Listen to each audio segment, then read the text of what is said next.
Hey guys, Luis here. Keller Williams over here in the Triangle area. Um, as you know, trying to set myself up for success with cold calling, and today is July 29th. So I kind of took the weekend off as a celebratory for a listing because obviously you have to, congratulate yourself and I guess give yourself a reward for a job well done. But today's Monday, start of a new week, start of new goals for the week. And again, my goals are two listing appointments a day, and at least, well, if I have to hit my 30 listings in 90 days, which technically started already, I have to have two listings a week, right? Sorry, 30 listings, 90 days. Yeah, two listings a week, give or take. So, or a little bit more than that. But I wanted to address what I'm going to do today. And today, so basically, I got the listing last week. It still hasn't gone live because I'm waiting for pictures and measurements of the house, which should be coming in either today or tomorrow. And once that happens, I'm making it live. But in the meantime, I decided to do geo leads and canvass the neighborhood. So my goal today is to reach out to all 500 neighbors of that neighborhood. So that's just one of the resources I'm calling today because I don't have any appointments today. So I'm going to be cold calling all day. Probably give myself 6 hours. And because obviously, to be fair, that's really what it takes to get appointments, is to continuously call and prospect. So if you're not gonna call for more than an hour or 2 hours or whatever, it's not a big deal. But just realize that you're not gonna get the results that you want unless you start prospecting hard. So my goal today is the twofold. What I'm gonna do is I'm gonna target the new expireds first, right? New expired first, which should be about 10 or 10 leads. I could get by that really quickly. Most of the time, it's just leaving a voicemail. And FSBOs, I'm not going to talk to FSBOs today, but I'll talk to them tomorrow. But today, my other target, other than the expireds, is canvassing that neighborhood. And I'm going to go a little bit differently, a little different route. I'm just going to see if people are interested in selling their home, and then go into my spiel about potentially having buyers. The only reason I wanted to try that out is because I'm also an investor and realtor. So for you realtors out there that don't want to touch investments, if you cold call every single day, you're going to run into a lot of different situations. So you must educate yourself. And if you run into an investor, you're going to run into investors cold calling. So the best thing you can do is take down their information and ask them a few questions, like what's your dream scenario when it comes to, I don't know, flipping a house or buying and holding? What areas are you interested for? What's your budget? How quickly can you close? Ask those simple questions and then put them on your CRM, because I tell you this, if you're going to be cold calling, some of these properties are so distressed that you won't be able to do anything with at least listing it. So you have to learn how to wholesale the property, which is you take a distressed property, offer below market value, and then sell it to an investor. And guess what? You're talking to investors every day. So there's a calculation. It's 70% of ARV. ARV is after repair value. So if a property's worth, I don't know, let's just say 200K. So you take 70% of that, which is 140, right? And then from that number, you subtract the repairs. So you have to start learning, what the costs are, what the standard costs are for replacing a roof, getting a new HVAC system, for a new kitchen, new bathrooms, estimated things, and you could easily Google that. And you subtract that, so it's 70% of ARV. In a good market, it could be a little higher, like we are in now, like 75, 80%, just because there's more, it's harder to find deals in a better market, but you could still find them. But the rule of thumb for you to make money as a wholesaler slash realtor is that you're gonna have to offer 70% of the ARV, and then from there you subtract the costs. So let's just say it's $50,000 worth of cost on a 200K property. So your offer should be, it's 200K times 70%, that puts it at 140, right? Minus $50,000. So there you have it. Your offer should be 90 grand. I know it sounds rough, but that's business. But as long as you provide, that's why you have to get in front of these people as well. As long as you show them why the property's worth that, then you could give them options.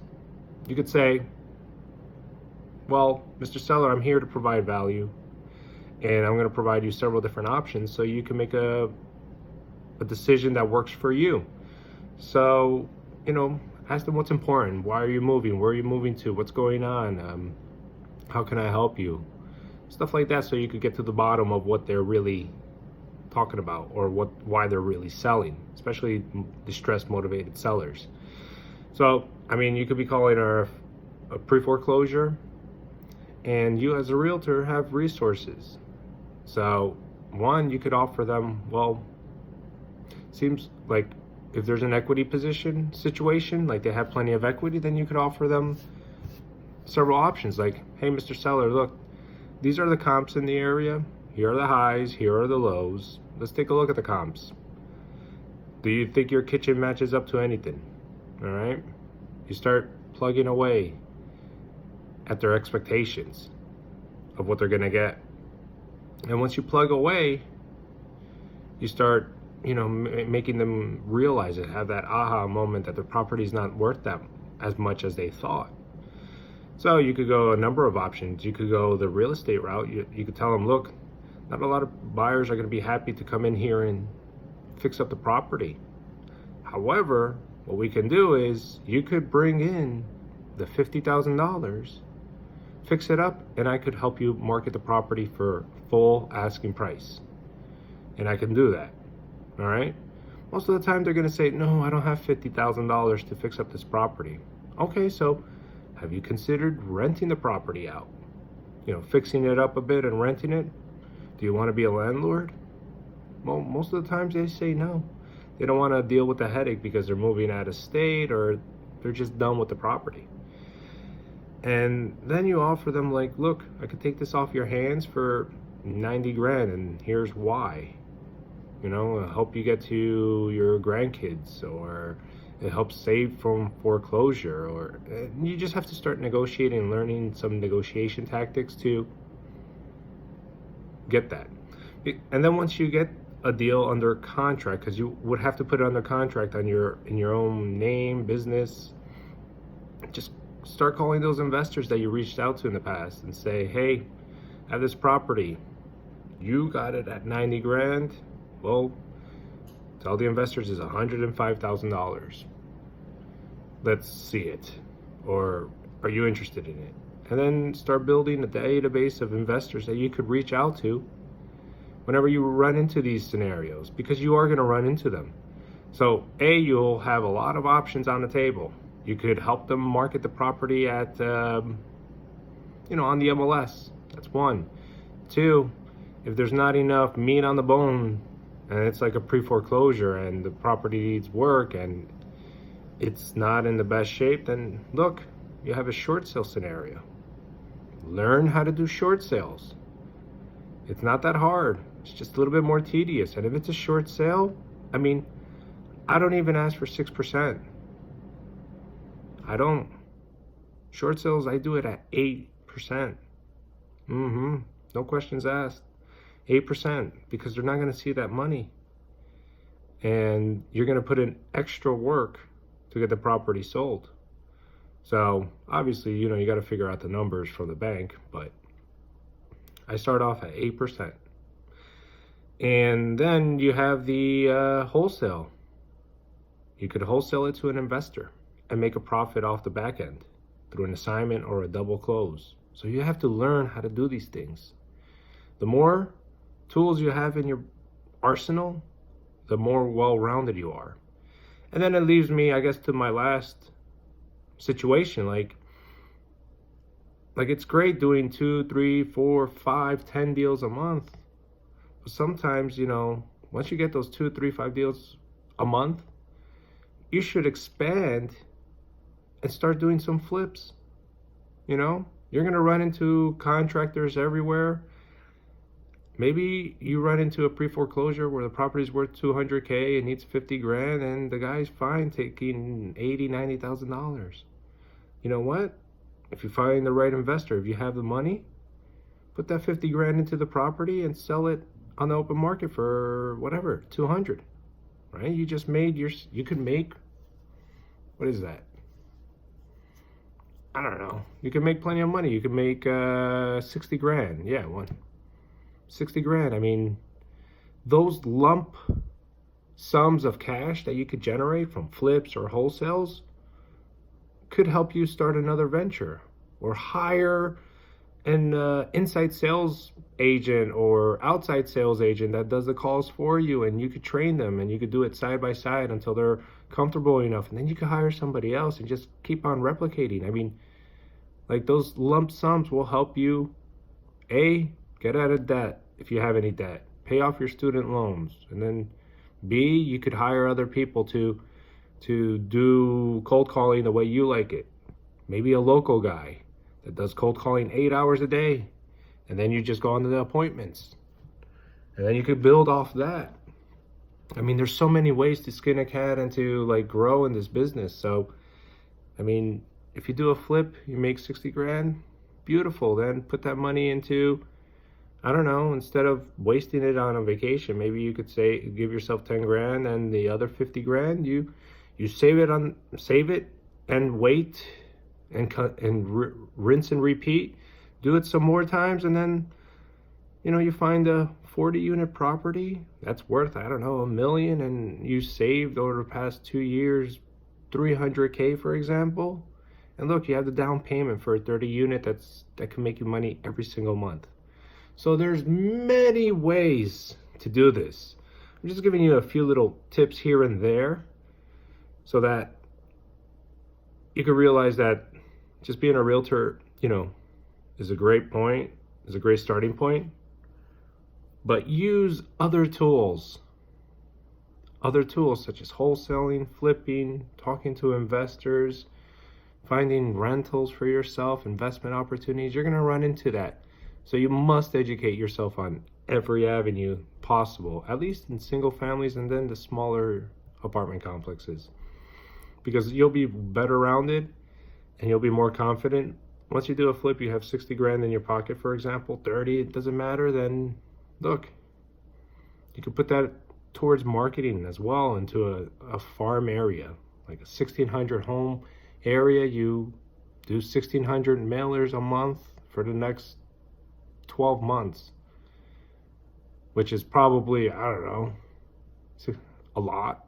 800 times 12, that's 9,600 bucks. Those are postcards. Will cost 9,600 bucks for a community of 1,600 homes.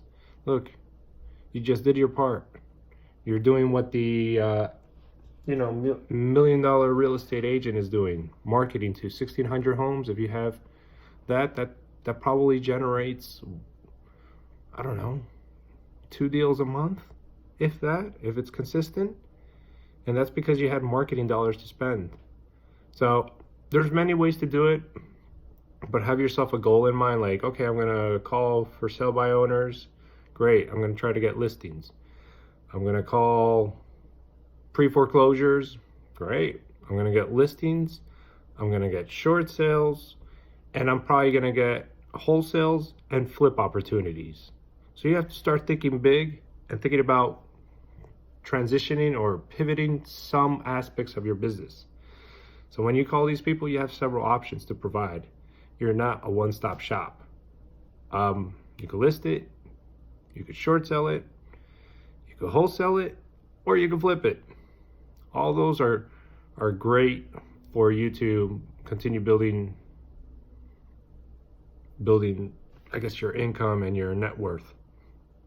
And then, start thinking bigger. Instead of wasting all that money on going out on vacations, take a smaller vacation and rinse, repeat.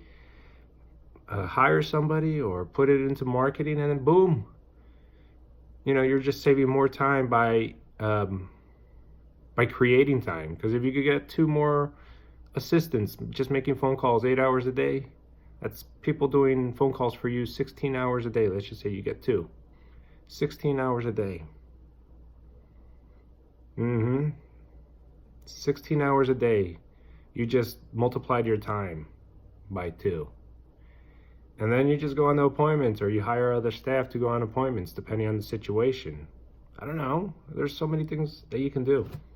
But anyway, I think I've gone a little too far. But today my focus is canvassing a neighborhood for a listing I just got last week. And then I'm going to target, pre-foreclosures, because you know what? I'm going on vacation for Labor Day weekend to a friend's bachelor party in Cabo, and then I'm going to Zion National Park, and I wanted to have some more cash, so to speak. So my goal today is to try to get some wholesales, because a wholesale in 30 days is ready to go. It's usually sold if the numbers make sense. And I could talk to you about wholesaling down the road, but right now, the focus is really on cold calling and the fact that you have to get in front of these these sellers.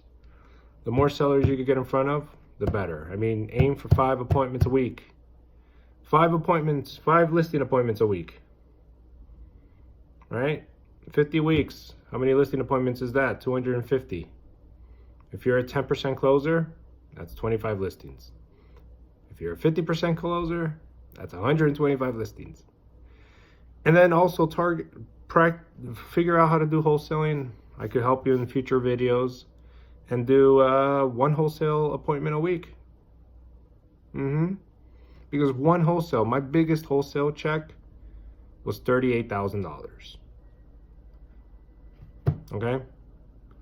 I've had buddies that I follow on Instagram and Facebook and all that, and like in Hoboken, New Jersey, one of my buddies, I forgot his name, I think it was John. He had $1 million assignment. He found a building, a distressed building. It was worth $3 million. He got it under contract for $800 and sold it for $1.8 million. Okay? It is possible. Those are harder, but it is possible. So focus on listings first, then investment opportunities like wholesales, flips, and then rentals once you have some cash. And I wouldn't say rentals just yet, because if you're doing this full time, maybe you should start looking into somebody to replace you on the phones. I mean, you could find 1 person to replace you that does 8 hours a day, and you do 4 hours a day. You did 12 hours that day, even though you did 4. So I say those are the next steps to being successful and to pushing it further. Anyway, good luck with your cold calls today. If you need any help, any scripts, any script advice, just let me know and I'll be free to share it with you. All right? Thank you. Bye-bye.